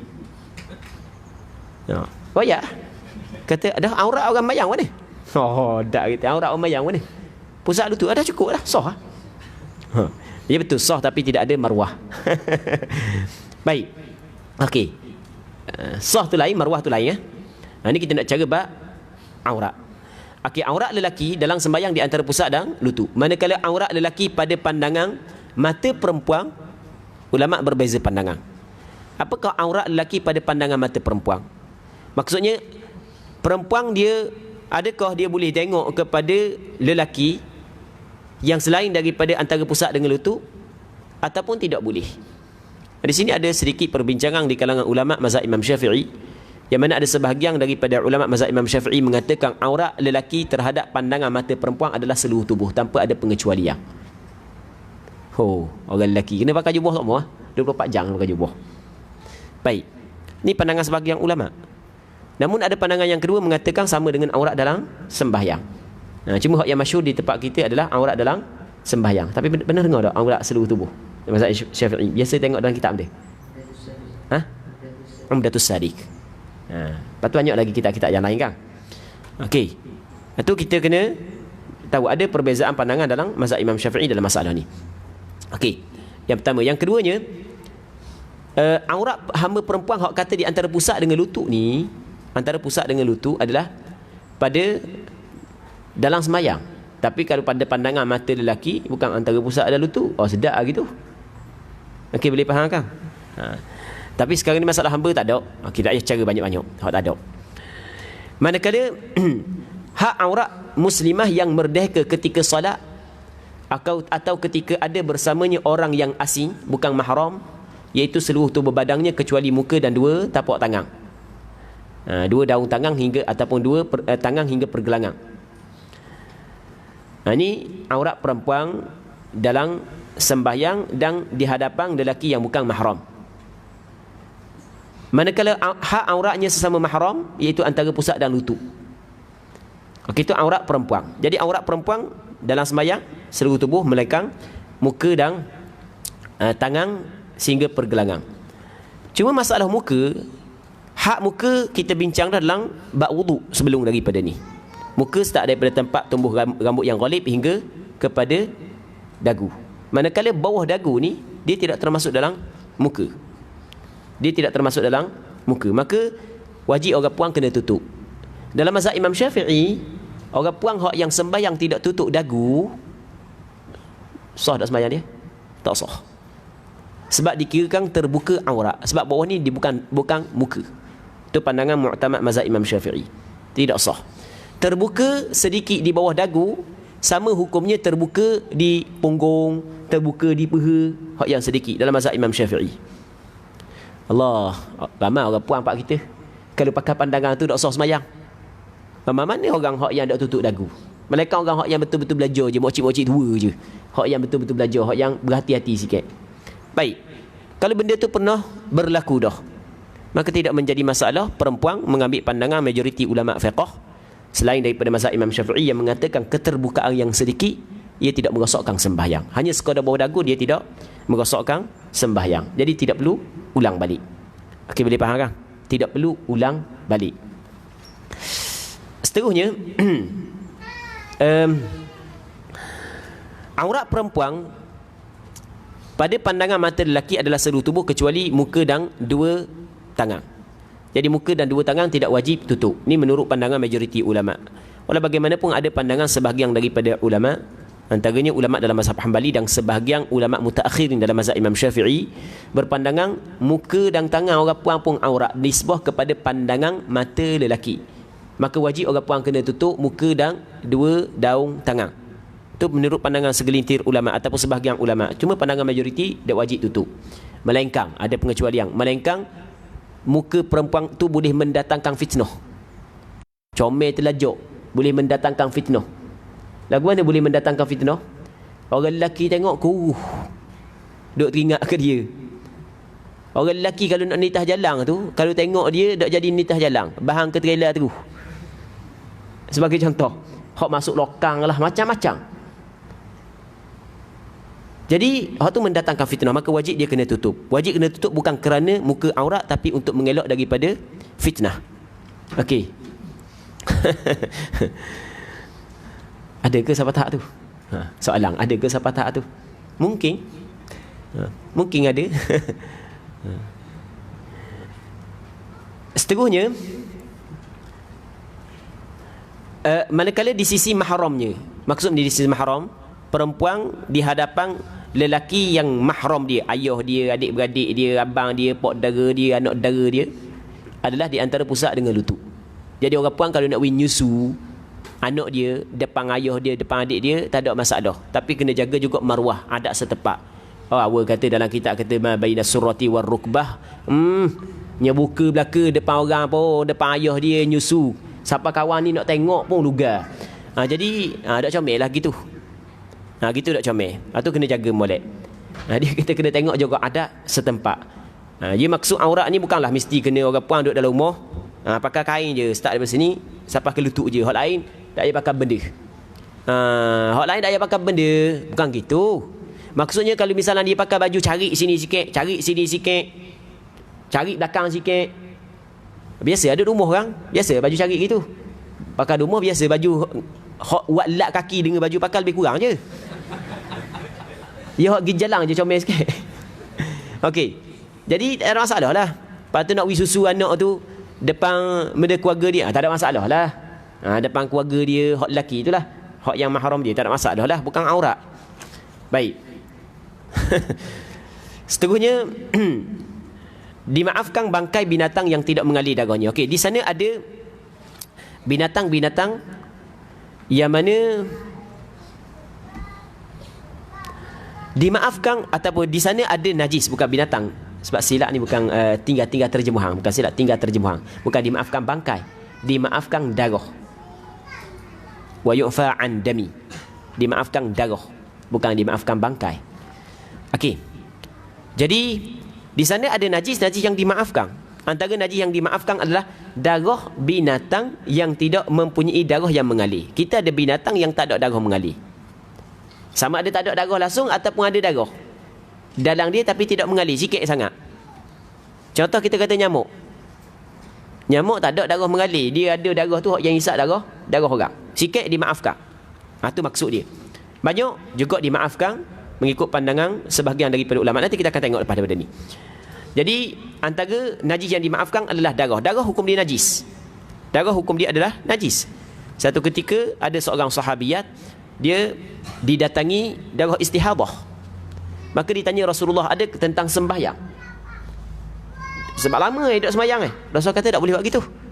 Fa idza aqbalat haidatuki, apabila haidmu datang, fada'is salatmu, kena tinggal sembahyang. Tapi wa idza adbarat, apabila haidmu pergi, faghsili anki dam, mu kena basuh darah daripadamu, kena basuh darah.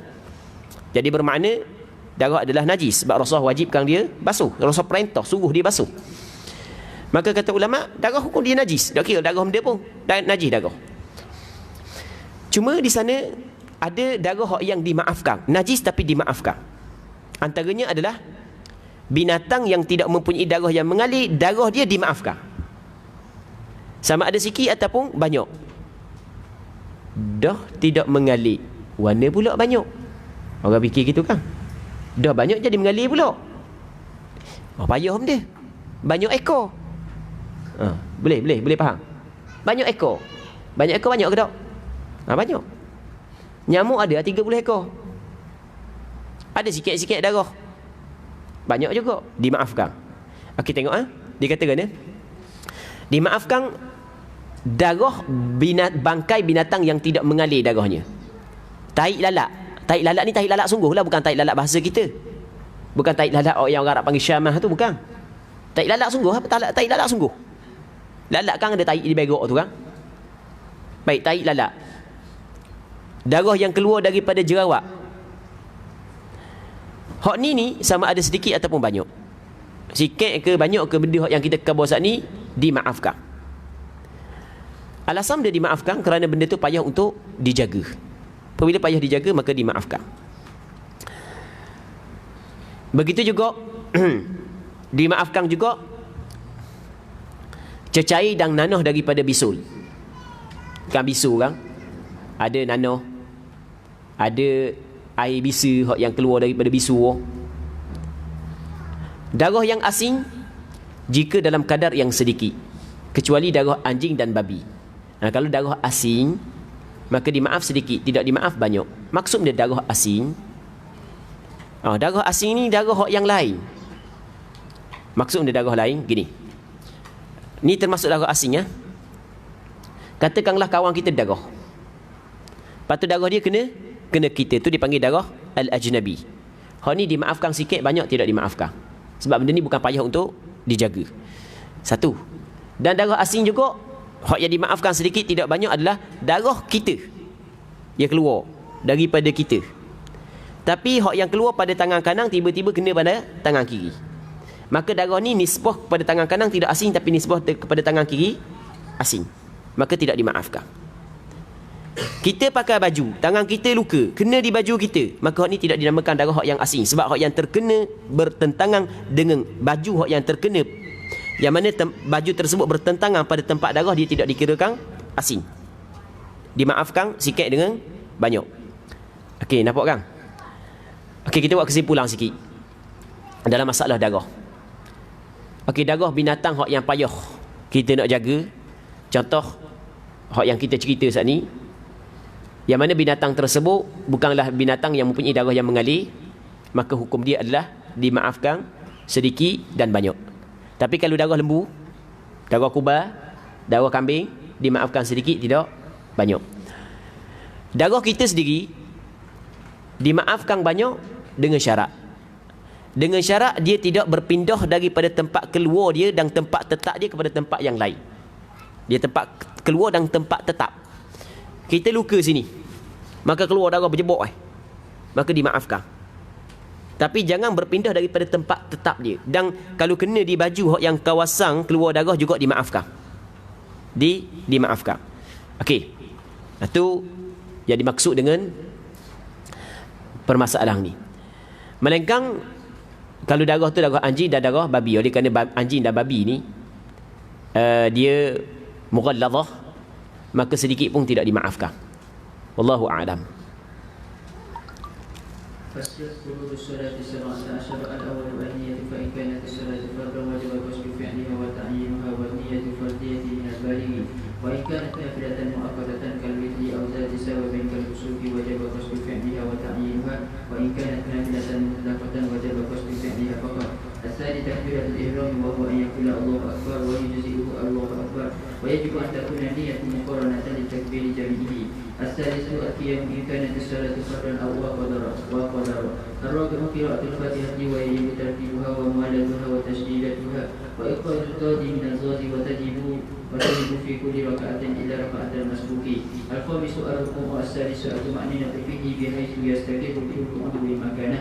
السابع الاعتدال الثامن الطمأنينة فيه التاسع السجود مرتين في كل ركعة وأقل وضع شيء من جبهته على الأرض وركون أصابع يديه ورجليه ووضع ركبتيه وتهمل برأسه وارتفاع أسافله على أعينيه.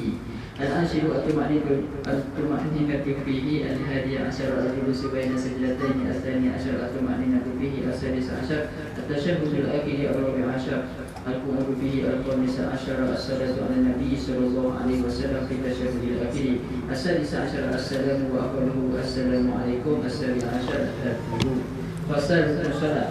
Rukun solat itu 17 perkara, iaitu yang pertamanya, sekiranya solat tersebut merupakan solat fardu, maka wajib dikuasaikan perbuatan solat itu dan diniatkan fardu bagi orang yang balik. Sekiranya ia solat sunat yang terikat dengan waktu seperti witir atau solat yang bersebab seperti gerhana, maka wajib dikuasaikan pada perbuatan solat dan ditentukan solat itu.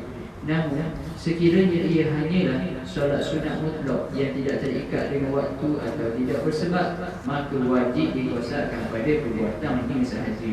Kedua, takbiratul ihram, iaitu mengucapkan Allahu Akbar, juga memadai dengan Allahu Akbar, dan wajib niat itu disertakan dengan keseluruhan takbiratul ihram. Yang ketiga, berdiri jika ia adalah solat fardu dan sekiranya ia mampu. Yang keempat, membaca surah Al-Fatihah, iaitu wajib membacanya mengikut susunan dan secara muwalat serta tasdid dan membezakan di antara huruf Qa dan juga huruf Dha. Ia wajib dibaca pada setiap rakaat melainkan pada rakaat makmum masbuk. Kelima, rukuk. Yang keenam, tamakninah ketika rukuk, iaitu sekira-kira sedia mengerti badan berada dalam keadaan tetap pada tempatnya. Ketujuh, i'tidal. Ke-8, tamakninah ketika i'tidal. Ke-9, sujud 2 kali pada setiap rakaat. Sekurang-kurangnya meletakkan dahi ke atas tanah, yakni tempat sujud. Begitu juga perut jari pada kedua telapak tangan, perut jari kedua-dua kaki dan kedua-dua lutut. Dalam masa yang sama, dia memberatkan kepadanya dan meninggikan bahagian bawahnya daripada bahagian atas. Ke-10, tamakninah ketika sujud. Ke-11, duduk antara dua sujud. Yang ke-12, tamakninah ketika duduk antara dua sujud. Yang ke-13, tasyahud akhir. Yang ke-14, duduk ketika tasyahud akhir. Ke-15, selawat atas Nabi sallallahu alaihi wasallam ketika tasyahud akhir. Yang ke-16, memberi salam, iaitu sekurang-kurangnya dengan ucapan Assalamualaikum. Ke-17, detik. Okey. Kita perbahasan baru, iaitu perbahasan berkaitan ataupun berkait dengan rukun solat. Yang mana rukun solat disebut di sini dalam kitab Al-Mukhtasar Al-Latif sebanyak 17 perkara. Ada sebahagian daripada kitab dia sebut 13 perkara, tapi hak yang kita masyhur rukun solat ada 13 perkara. Hak yang 17 ni sebenarnya dia menghitung tamakninah daripada rukun solat. Pandangan hak yang kata rukun solat ada 13, dia tidak menghitung tamakninah daripada rukun solat. Dah tamakninah hak yang kata bukan daripada rukun solat dah dikira mana? Dikira tamakninah ni adalah syarat bagi rukun. Bukan rukun solat tapi syarat bagi rukun. Syarat bagi benda rakaat, syarat bagi i'tidal, syarat bagi sujud, syarat bagi duduk antara dua sujud. Okey. Jadi pendek kata, dalam masalah tamakninah ada sebahagian ulama kata rukun, ada sebahagian ulama kata bukan rukun.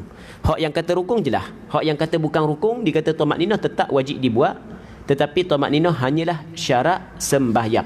Syarat bagi rukun. Tak terjadi rakaat, mereka mesti kena tamakninah. Tidak terjadi i'tidal, mesti tamakninah. Kalau kita tengok daripada sudut khilaf di sini, daripada sudut amalinya, hukum dia adalah sama. Sama ada atas pandangan yang mengatakan tamakninah ni rukun, ataupun atas pandangan yang mengatakan tamakninah ni adalah syarat bagi rukun, maka kedua pandangan tersebut sepakat mengatakan bahawasanya orang yang sembahyang mesti kena mendatangkan tamakninah. Khilaf daripada sudut lafaz sahaja, tapi hakikatnya setiap orang yang sembahyang mesti kena datangkan tamakninah. Boleh kita kata khilaf lafzi sahaja, kerana daripada sudut pengamalannya hukum dia adalah sama. Okey, jelas. Pertama, niat. Okey, sekiranya solat tersebut merupakan solat fardu, maka wajib dikuasaikan perbuatan solat. Okey, kita kena buat ringkasan mudah sikit. Jadi sembahyang ni kalau kita tengok ia terbahagi kepada 3. Yang pertamanya sembahyang fardu, Yang keduanya adalah sembahyang fardu, ada sembahyang fardu 5 waktu, sembahyang fardu hak yang dinazarkan.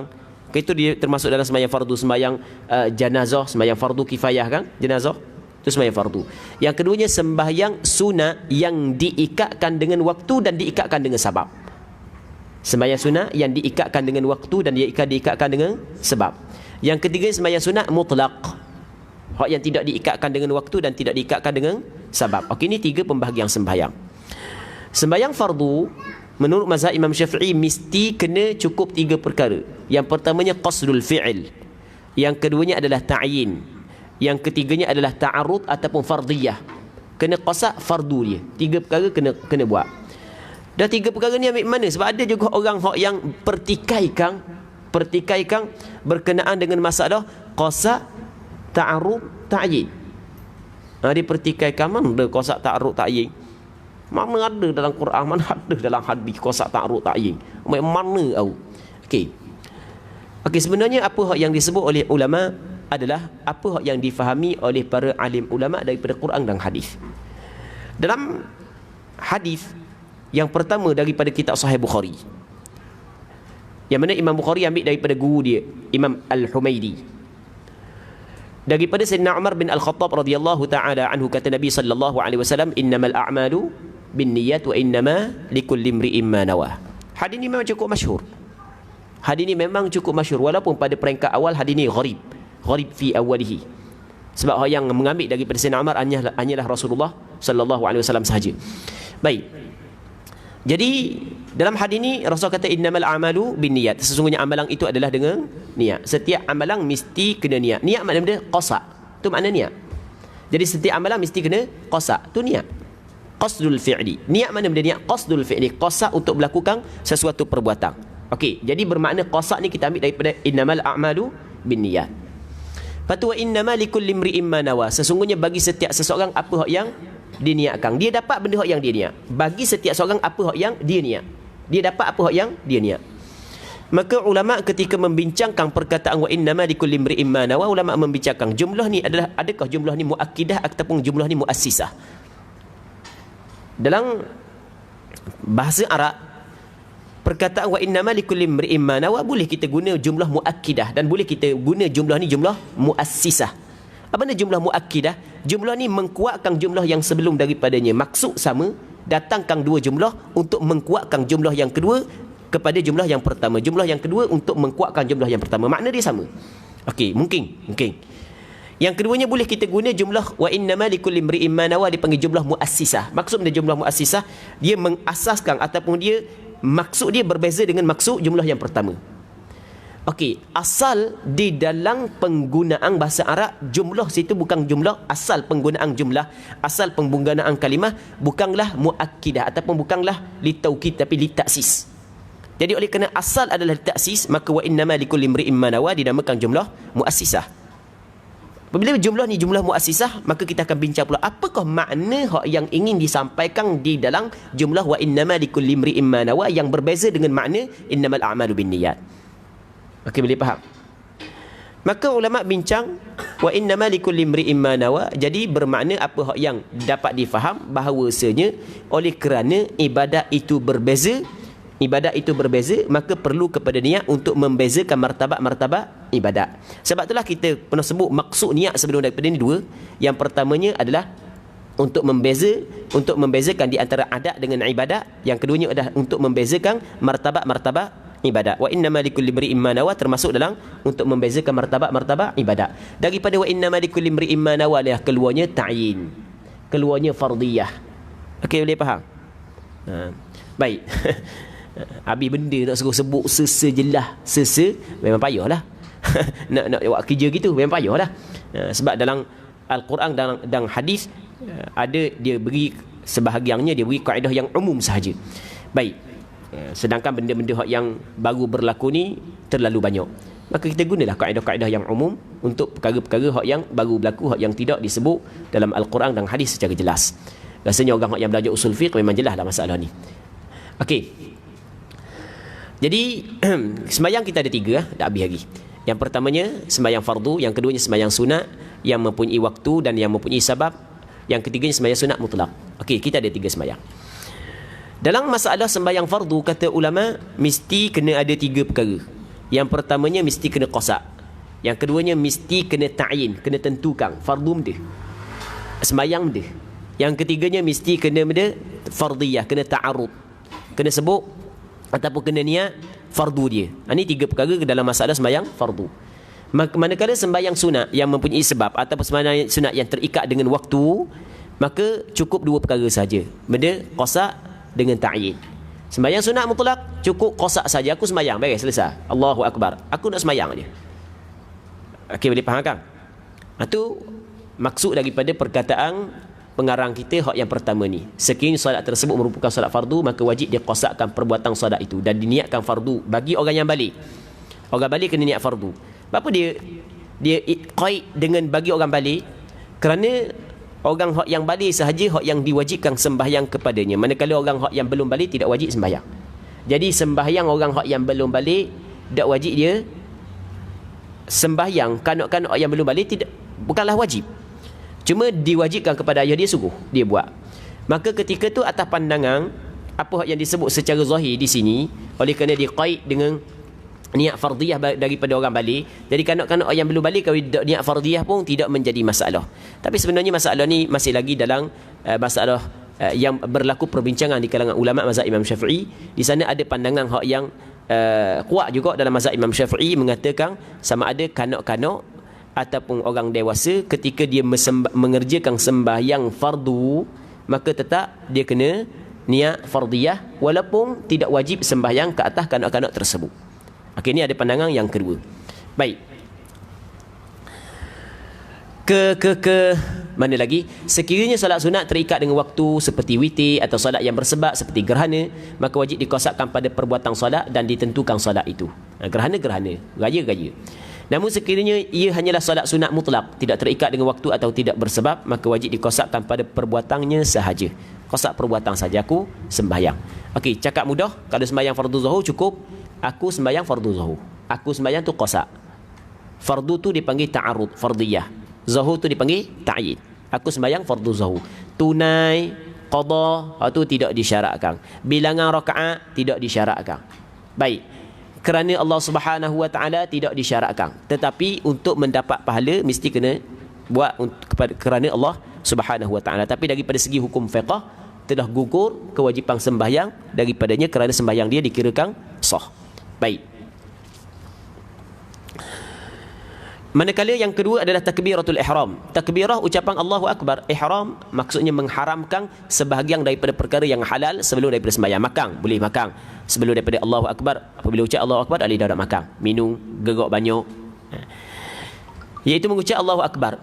Juga memadai dengan Allahul Akbar, tapi bukan hak yang paling afdal. Dia kata memadai maksudnya sah. Kalau kata Allahul Akbar hanya penambahan alif lam pada al-akbar, sah. Dan wajib niat itu disertakan dengan keseluruhan takbiratul ihram. Wajib niat disertakan dengan keseluruhan takbiratul ihram. Ni dipanggil dia dalam bahasa kitab, ni dipanggil muqaranah. Sekarang ni bukan korona, muqaranah je lain. Okey, kita sekarang ni kata kita ada niat. Niat kita cerita dah niat. Niat kita cerita dah tempat dia adalah hati. Mulut tidak disyaratkan. Kita cerita dah sebelum ni.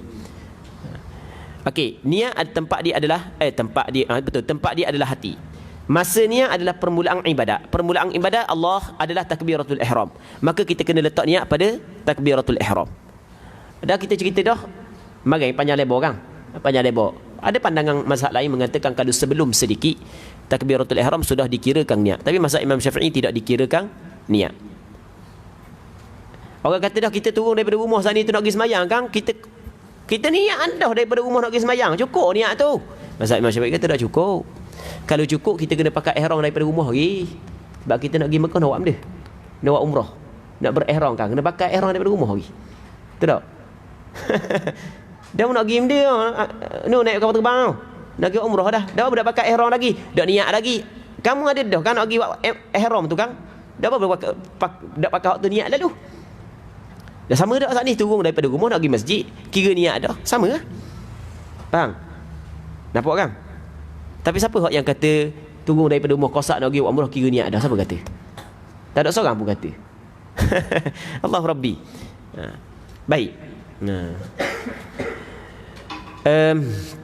Satu, mazhab Imam Syafi'i dia kata niat mesti pada permulaan ibadat. Jangan nak bodoh. Dalil mazhab Imam Syafi'i adalah wa ma umiru illa liya'budullaha mukhlishina lahuddin. Mukhlisin i'rab dia jadi benda hal bagi fa'il ya'budu. Melainkan supaya beribadat mereka itu liya'budullah akan Allah, kepada Allah, beribadat mereka itu kepada Allah. Hal keadaan mereka, mukhlisin hal ni adalah sifat kepada mereka. Sifat mereka, sifat ni bila ketika mereka beribadat. Okey, boleh faham? Sebab kita cerita dah marang hal al-halu wasfun li sahibihi qaidun li amilihi. Hal adalah sifat kepada tuang dia dan menjadi qaid, menjadi syarat kepada amalnya. Amal kepada sahib dia adalah ya'budu. Bilakah mereka itu ikhlas? Ketika mereka itu beribadat. Okey, bilakah ibadat sembahyang bermula? Takbiratul ihram. Jadi di situlah kena ikhlas, di situlah kena niat. Ni hujah mazhab Imam Syafi'i. Tapi bukanlah salah bagi orang yang nak bertaklid pandangan ulama mu'tabar yang selain daripada Imam Syafi'i. Tapi janganlah siapa akan menyesatkan pandangan Imam Syafi'i sedangkan mazhab Imam Syafi'i mengeluarkan hukum daripada dalil syarak. Cuma kita je yang tidak tahu sandaran dia. Jangan kita menafikan benda yang kita tidak tahu. Tak ada dalil. Tak ada dalil, sedap dia. Biasa dah annas a'da'u lima jahilu. Manusia menjadi musuh kepada barang yang mereka itu jahil. Baik.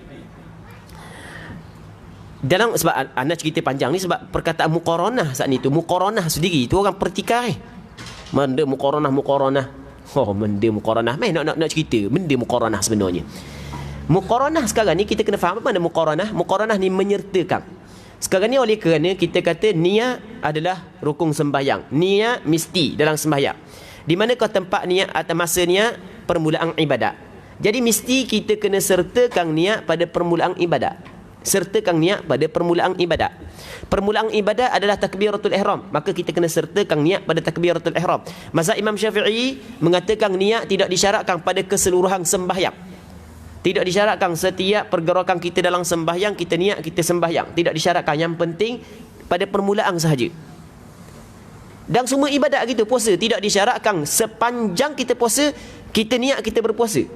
Kita niat tengah malam. Bangun pagi tu kita dah sedar dah kita puasa kat garik baru sedar. Aku puasa hari ni. Sah dak puasa kita? Sah. Dah ada dak niat selepas daripada malam? Tak ada niat dah. Okey, boleh faham kan? Jelas tak? Jelas kan? Okey, macam kita sembahyang. Kita sembahyang jadi makmum. Kita niat pada takbiratul ihram. Lepas daripada itu kita tak sedar dah kita sembahyang, tapi kita tidak qasad untuk melakukan perkara yang lain. Dia kita tidak memalingkan niat. Kita tidak qasad untuk melakukan perkara yang lain. Jangan qasad untuk melakukan perkara yang lain je. Tiba-tiba sedar-sedar tu imam rakaat kita rakaat, tapi Fatihah kita baca. Lepas daripada baca Fatihah kita dengung. Bukan suruh dengung tak ada khusyuk ni. Panjang sangat tu imam baca ni. Orang suruh dah pendek-pendek.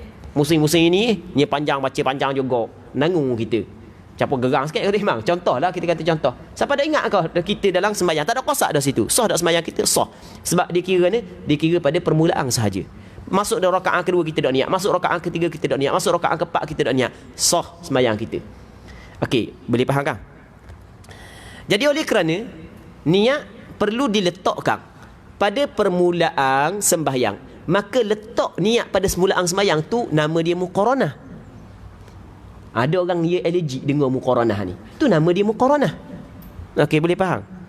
Dah permulaan sembahyang takbiratul ihram. Allahu akbar. Kita kata Allah, masuk lagi sembahyang, dak lagi. Dah masuk lagi sembahyang. Bila masuk dalam sembahyang? Baru masuk dalam sembahyang. Jadi pandangan asal mazhab Imam Syafi'i, jadi sepanjang siapa ke bar mesti kena ada muqaranah. Mesti kena ada niat di situ. Tu dipanggil muqaranah haqiqiyah. Dan sebenarnya kita sembahyang semuanya ada muqaranah haqiqiyah. Semua ada belaka muqaranah haqiqiyah. Hak kata payah muqaranah haqiqiyah, dia tak faham makna muqaranah haqiqiyah sebenarnya. Kita masa akad takbir Allahu akbar, masa Allah kita ingat kita nak sembahyang fardu zuhur. Adakah lepas daripada akbar terus hilang daripada ingatan kita nak sembahyang fardu zuhur? Tak ada kan? Betul tak gitu? Ke terus hilang ingatan kita? Tak. Allah sampai ke akbar tu terus hilang ingatan kita bahawasanya kita nak sembahyang. Maka baru tu tidak dinamakan ada muqaranah haqiqiyah. Kita ni masa Allahu Akbar sampai ke bar saat itu, kita sedar tak kita nak sembahyang fardu zuhur? Kita sedar tak kita nak sembahyang fardu zuhur? Kita sedar. Jadi bermakna ada tak muqaranah haqiqiyah? Ada di situ muqaranah haqiqiyah. Okey, boleh faham kan? Sebab niat sebenarnya bukanlah benda yang payah. Tapi tak payah apabila tak faham. Okey, itu yang pertama.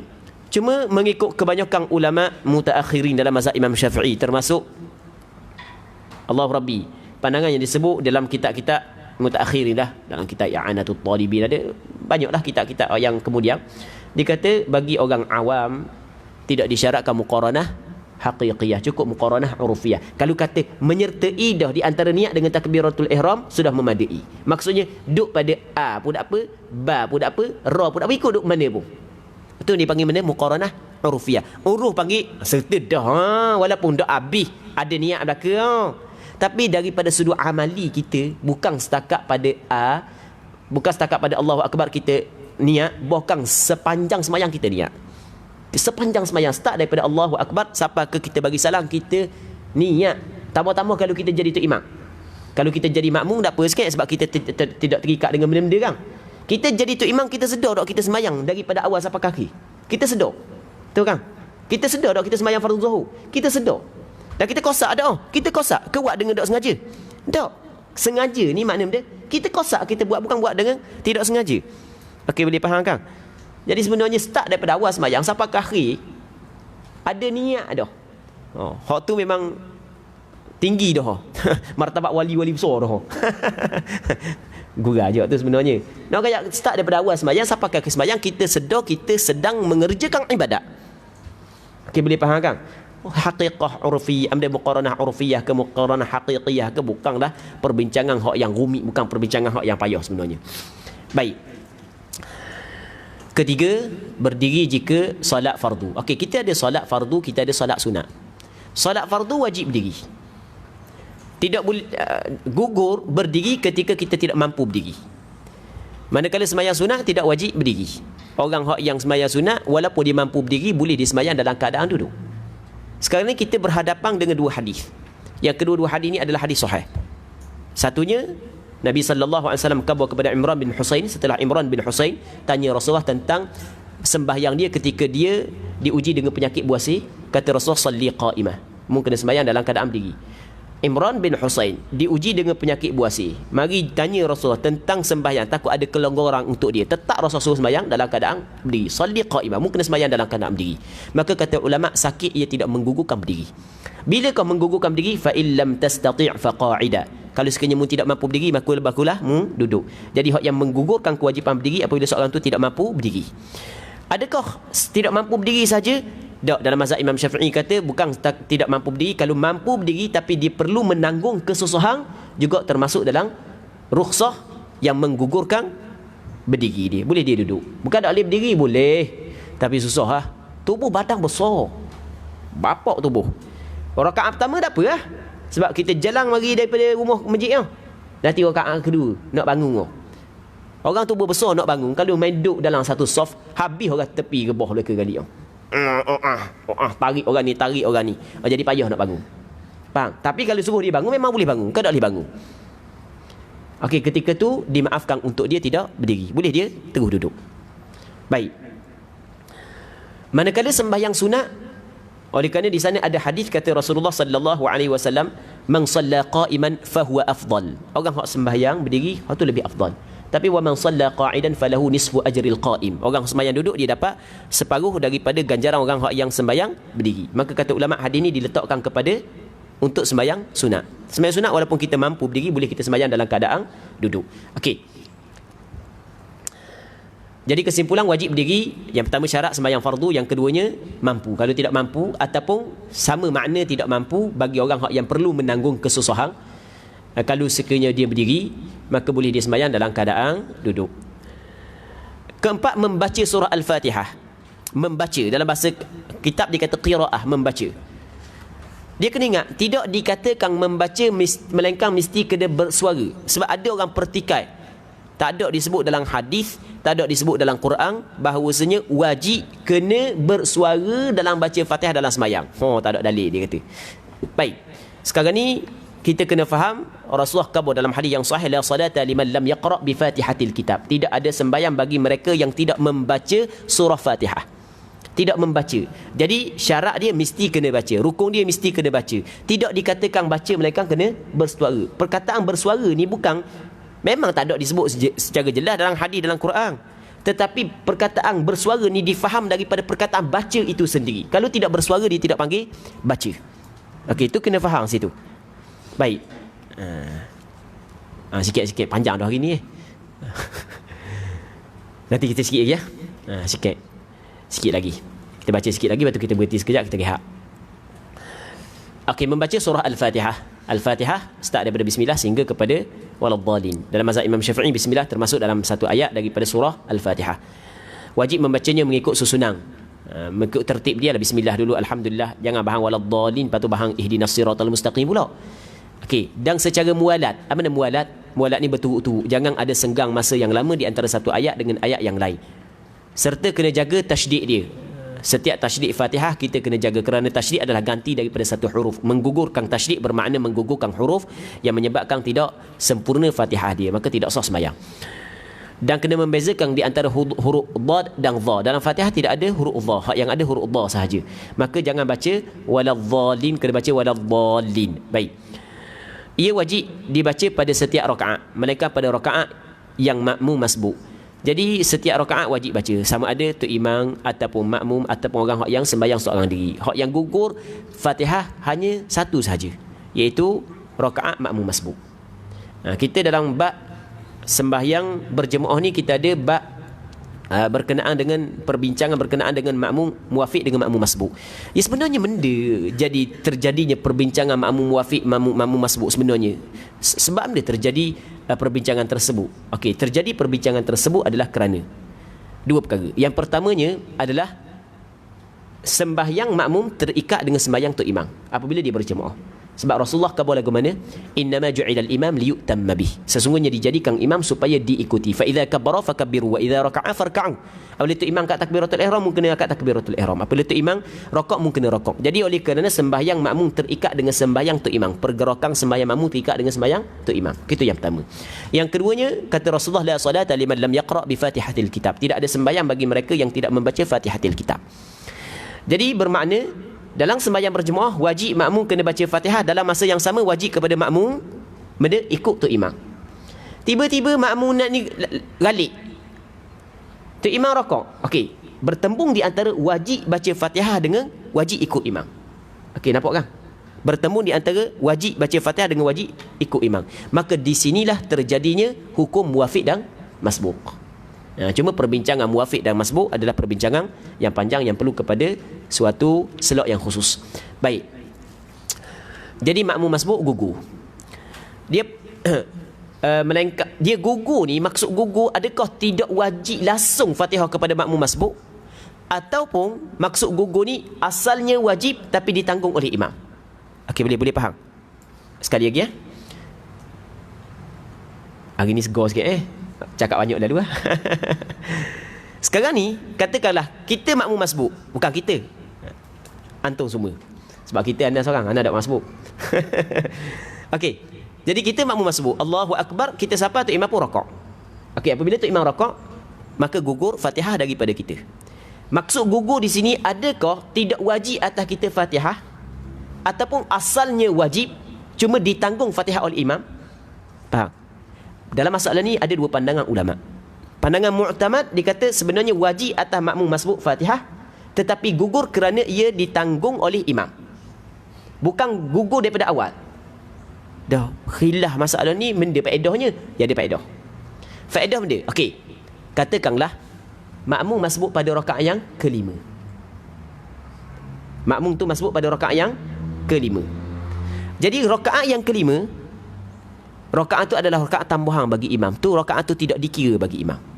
Apabila rakaat itu tidak dikira, maka tu imam tidak boleh menanggung Fatihah makmum pada rakaat yang tidak dikira oleh dia. Jadi atas pandangan yang kedua, pandangan mu'tamad, rakaat makmum masbuk tidak dikirakan, kerana tu imam tidak boleh tanggung Fatihah dia, kerana tu imam duduk pada rakaat yang kelima. Okey, boleh nampak? Tapi atas pandangan yang pertama, dikirakan rakaat makmum masbuk. Sebab dia, sebab makmum masbuk digugurkan bacaan Fatihah, tidak diwajibkan bacaan Fatihah kepada dia. Nampak tak dua pandangan yang berbeza? Nampak tak? Apakah samaratul khilaf dalam masalah ni? Okey?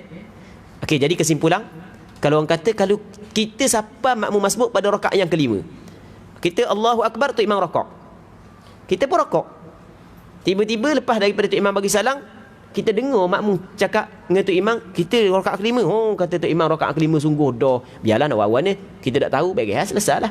Kita dengar rakaat kelima, jadi bermakna kita masbuk pada rakaat yang kelima. Adakah rakaat tu dikirakan untuk kita ataupun tidak? Berlaku khilaf di kalangan ulama fiqh.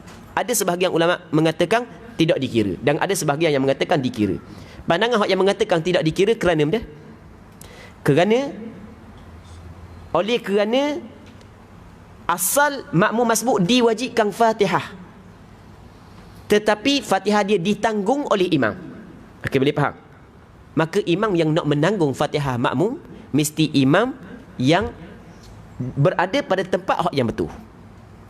Jadi bermakna rakaat dia tidak dikira. Okey, itu pandangan yang pertama. Pandangan yang kedua, dak, makmum masbuk dapat rakaat tu. Sebab benda? Sebab makmum masbuk benda tidak diwajibkan kepadanya Fatihah. Gugur kewajipan Fatihah daripada dia. Bukan pada asal diwajib dan ditanggung oleh imam. Okey, nampak kan? Pandangan mutamad, pandangan yang mengatakan tak dikira rakaat untuk makmum masbuk. Okey. Nanti kita sambung pula dak sedojang. Pukul 11 dah. Kita kena rehat sekejap. Insya-Allah kita sambung lepas daripada ni ya. Allah Subhanahu wa taala a'la wa alam.